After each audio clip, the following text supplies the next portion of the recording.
Just briefly explain to me what happened. What happened with him? Yeah, we got a call from the school telling us that there had been a racial incident on the playground and that our son had heard and been called the N-word. And as soon as we got that call that afternoon, we rushed over to the school to check on the health and safety and welfare of our child. And what was the reaction when you brought up these issues to the principal? She was combative, dismissive, and basically said, quote, if you don't trust me, then you can basically leave and take your son elsewhere. How did that hit you when she said that? Shocked, absolutely shocked. Just because we were asking questions and wondering what's the investigation going to look like, what are the policies, what are the protocols when a racial incident happens at this school, and the fact that we were actually questioning her policies and her procedures and her ability to handle the situation, she told us, well, if you don't trust me, then why do you even have him at this school? And threw her hands up at us in that way. Very, very combative. Hmm. And I understand she actually called the cops?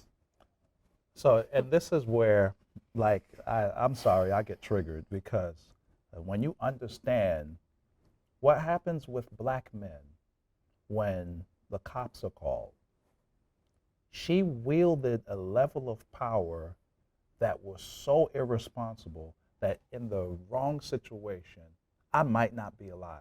And I take that extremely seriously because there wasn't a threat.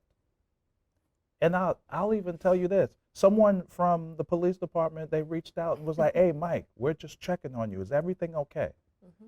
Which means if the people that protect us can reach out and say, hey, man, like, what's going on? That's not a representation of who we are. Then she was way out of bounds of using a conversation of accountability and turning it into a threat. Did the conversation with her get heated? Did she feel threatened because of maybe the way the conversation was going? Well, she was yelling at us. Yeah, and you know, to be honest, we weren't whispering. No. But it wasn't warranted for that type of action where you thought it was any violence because it wasn't. No it was threats. a conversation of accountability. And then if you're threatened by that, then maybe what we're making you accountable for is something that makes you feel uneasy because it's the truth. Absolutely. Absolutely. We're in a school, so we're not going to be combative and we're not going to be aggressive. I mean, this is our child's school, so there was never an intent to go over there and cause a ruckus, and that is not what we did. But yes, we were met with dismissiveness. We were met with disrespect from the minute that we walked in there. She did not want to have a conversation with us about what happened. She did not want to have a conversation with us about how she was going to handle the situation. And she immediately let us know that. Why did you decide to go public with this situation? I think going public allows people to understand that having the strength and not being fearful about the things that other people can be going through that might not have that thing to make them go forward. It's very important that we make sure that there's a legacy that's attached to us not being fearful. You know, so yes, standing up, truth to power, accountability to lies, it's extremely important. So yes, this is about legacy. So there's a kid right now that's 2 years old who will want to go to the Madeline, who looks just like me. If us as a family don't use this moment for it being better for them, then we wasted this moment to have a legacy impact on the future. So this is just not about taking a grenade and throwing it and everything blows up. No, we want to make sure that when the smoke clears, there is substantial change that will be better for everybody, where we have our sons in the school because of Christian Catholic values that are important to us because we're Christians. What happened to us diametrically opposed to what those values are. And the only way that we can get things back on track is if we make sure that we institute change. And for me, it's about also what are we showing our kids? What are we showing our boys? It is so important that our son told what happened, and then he was kicked out of the school. So he's kicked out of the school because he told what happened, because his parents stood up for him. What he's always going to know is that my parents love me. They will go through a wall for me. They are standing up for me.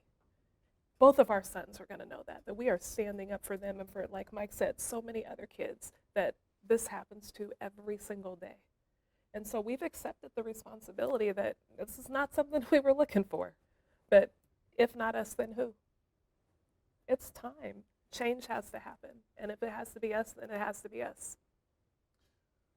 There is a change.org petition that already has 2,200 signatures on it. How does that make you feel knowing that you're getting that level of support so soon after you went public? That the support, and I'll tell you, the Madeline community have been so supportive. So I always want to make sure that what we go through and what we've been going through is not a representation of the Madeline community, because they held us down. They're great people, my son's best friends. Everybody's great. So that support is important, because guess what? When, we all want to be Christians, even though we fall short, right? And when that Christian compass, maybe if it runs out a little bit, then the moral compass kicks in. There's right, and wrong is wrong, and we have so many people that's on the right side of understanding what we're going through. So, sometimes we want to point to the community as the culprit. No, the community is actually the hero in this. Right. And when you said that number, I didn't know that number, but we knew pretty quickly once we would put something out there that we have a network, we have a village that extends beyond Portland. I mean, Portland is my home. I'm born and raised here in Portland, and people want to help us. They want, that's what people have been asking for. What can we do? Every email, every text, every call. How can I help?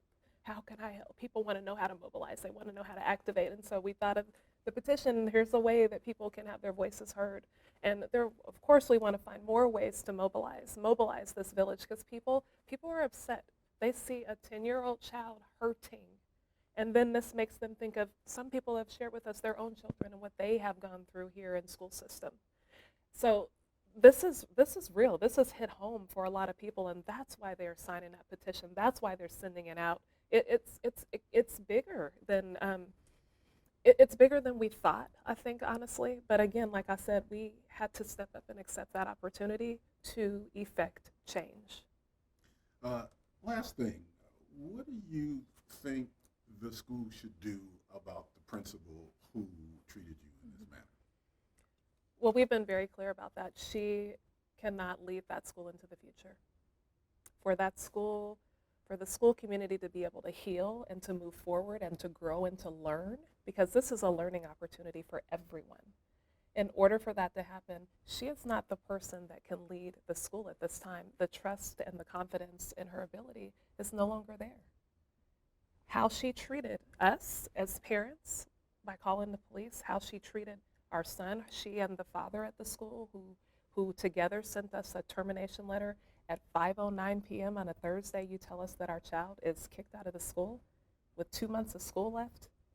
What are we to do at that point? And how are we telling this 10-year-old boy, the school that you've been at all these years, you're no longer a part of that community? A person that can do something like that, when you as a teacher, teachers know, we all know what teachers are tasked to do and what the expectation of a teacher is, the providing the learning, nurturing environment, care, love. That is not what she has exhibited with our child. That is not what she's exhibited to the community. And so we do not believe that she's the one that can continue leading that school. And not only us, but the community. The community has Again, spoken as well. the community that holds us down, they have a say in the matter too, and they have spoken loudly and clearly.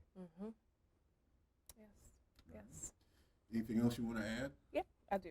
So Okay. conduct the A's, because I forgot. So there's 3 things that Mike and I have been talking about, and as we were talking about them, we were like, oh, they actually do all start with an A. And it's really an apology. This happened with our son on March 31st. We are now at the end of the month of April. We have yet to receive an apology as a family. Our child has not received an apology. Start there. Start with an apology.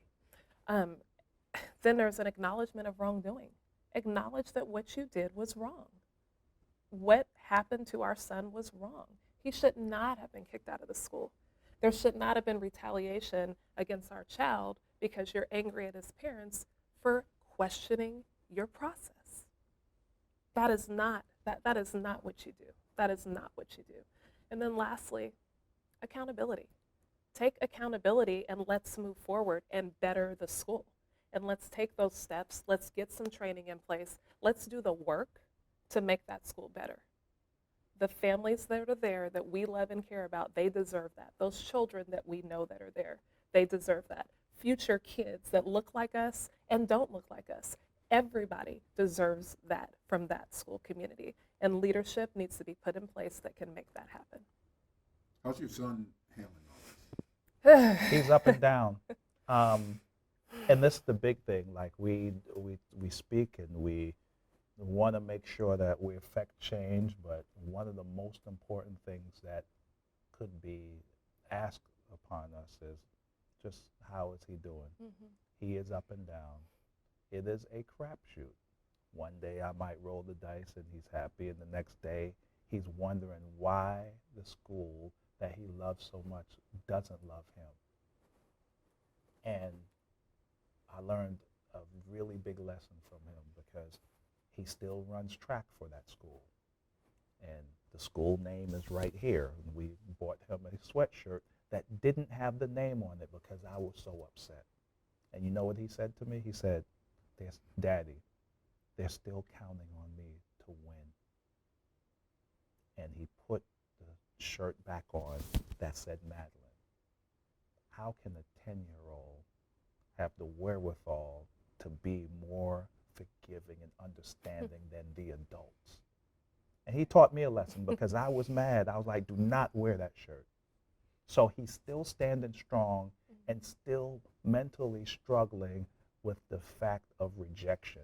And he doesn't have the mental capacity and the emotional intelligence to comprehend that level of crudeness that comes with that level of rejection. Mm-hmm. So the up and down, we have to love on him. We have to care. We have to build him back up because right now he's been stripped.